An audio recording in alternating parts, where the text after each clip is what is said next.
I was in the house, and recently I transplanted a peony from that was under shade that I had moved from the tree ring into full sun, and it's actually doing really well.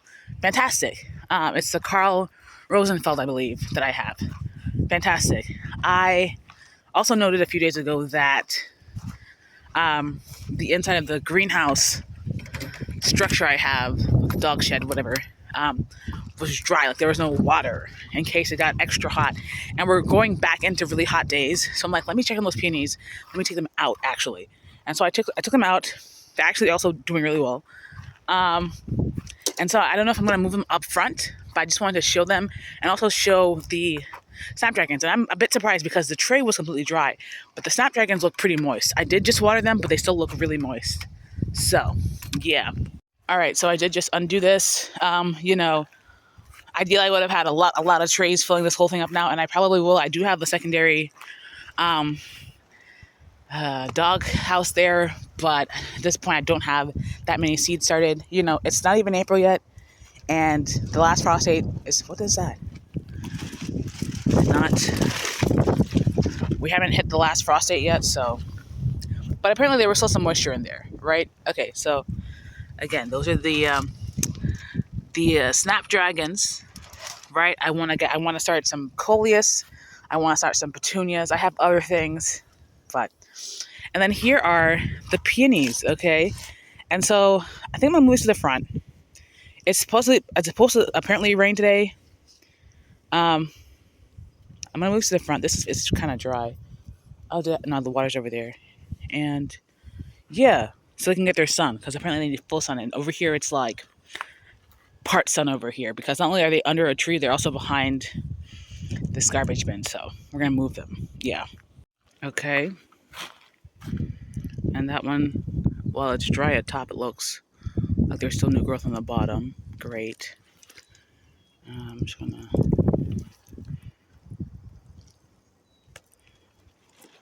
Okay, they claim it's supposed to rain, but also like we're moving into like a really hot week. I want to say Thursday we're possibly hitting 88, aka 90, which is wildness. So I'm gonna put these on the front, and then I'm gonna acclimate it. If they start to do really well, I guess I'll be putting them in the ground next time we cool up a bit. Yeah, I'm gonna close this back up actually. So yeah, this is where the 3 that I was hoping would root are. I don't know, this kind of still looks like it could have done. I don't know where the 3rd one is, and where's the little nubbin? Dead? Alright, so I'm just going to plant this in the ground, and we'll see, and we'll hope. But I'm going to move it here. I'll move the peonies here. I'm going to get rid of this also, because I think I need this space. So, it's got kind of cloudy. That's where I put the peony. I'll give it a couple weeks to do something in the ground. Right? There are the 3 peonies. And also, some of the dianthus is coming up real nice, right?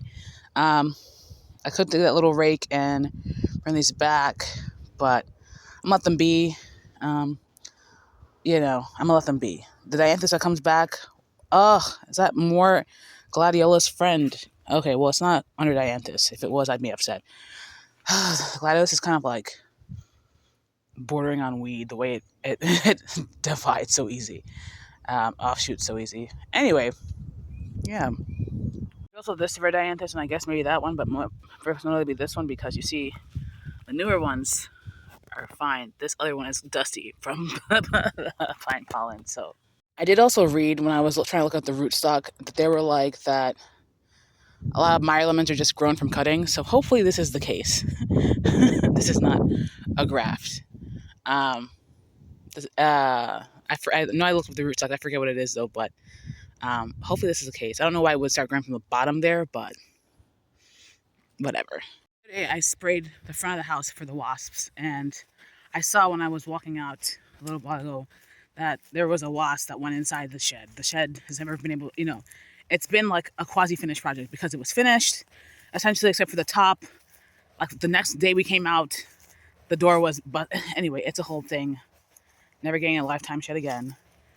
Anyway, the point is, there's wasps in the shed. There were some last year as well, or at least it looks like there might be some wasps in the shed.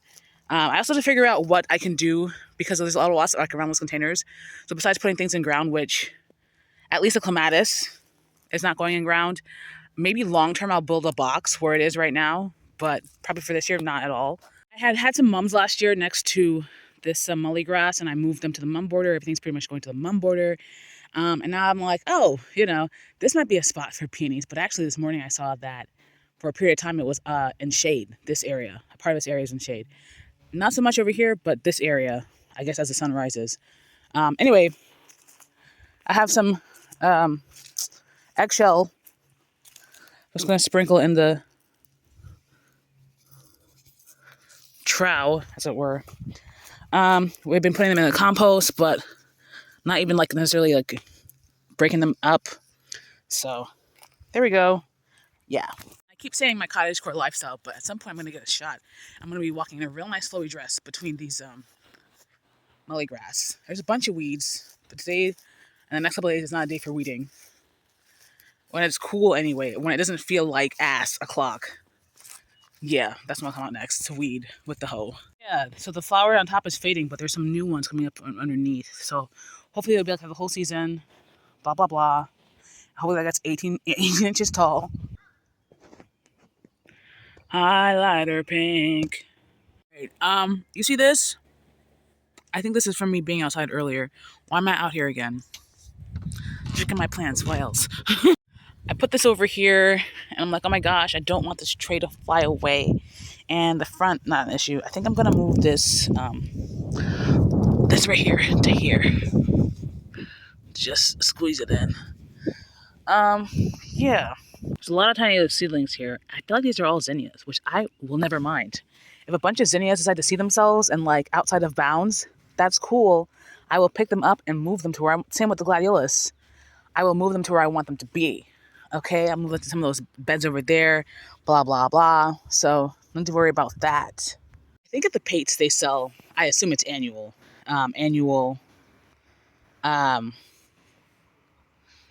verbena. And so I'm thinking either Tuesday, we're supposed to be like 72 as a high, as opposed to like 77 and above the rest of the days. Or Monday, we're going back to normal temperatures in the 60s and cool temperatures. Eventually, I think I would like this area has always been a mess. Well, also it's a bit farther out than it was previous years with this stick border, right? Anyway, I think I would like a big clump. I still in my heart, I still like my purple, pink, red. And while I'm giving myself leeway with oranges and yellows, I still like that general base. I would like a big clump of like verbena. Just have big color. I think also are you dead? That one might be dying. That's okay if so. I hope you don't die. I would like you not to die. They all need mulch. I would like a big, I'd get a flat of verbena and then just do it the whole way. Because if it's 48 plugs, do it the whole way. Lots of thick highlighter type colors. And I think maybe I'm thinking that the annual verbena are probably as vigorous as the homestead, and I doubt that's the case. Regardless, I have to clear up this grass. I'll be transplanting it somewhere else because I will. Waiting very much for these daffodils to die back to the ground. Soon, please. A nice little pop of color here. Maybe something yellow orange over here. I do like the yellow of orange of the daffodils. Maybe something yellowish over here. Maybe petunias or just a mix of different yellow stuff. I don't know. Maybe even marigolds. Oh my gosh, those pink dianthus. I love them so much. I need a lot of perennial dianthus because I feel like I did buy perennial dianthus before and put in the front bed and it didn't do well. So I need more dianthus, period. I need to come weed this up because essentially there's nothing over here except for one dianthus. I can't even tell what that is. Is that supposed to have been... What's the sticker for? Okay, petunia's not coming back. Be serious. I have some dahlias over here. That's about it. I don't expect anything else to come back. The calabrico I had a while ago, that's probably dead. That's hella dead. So I'll probably invest in some sedum.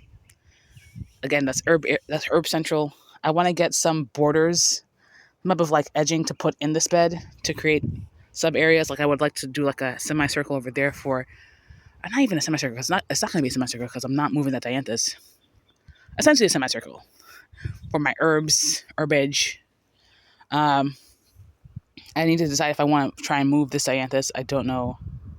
Move these dahlias. I don't know if I would want to. I have these three peonies in this one, and peonies get big. And so at first I'm like, oh, I can just put it here, but I don't like the idea of just putting it here.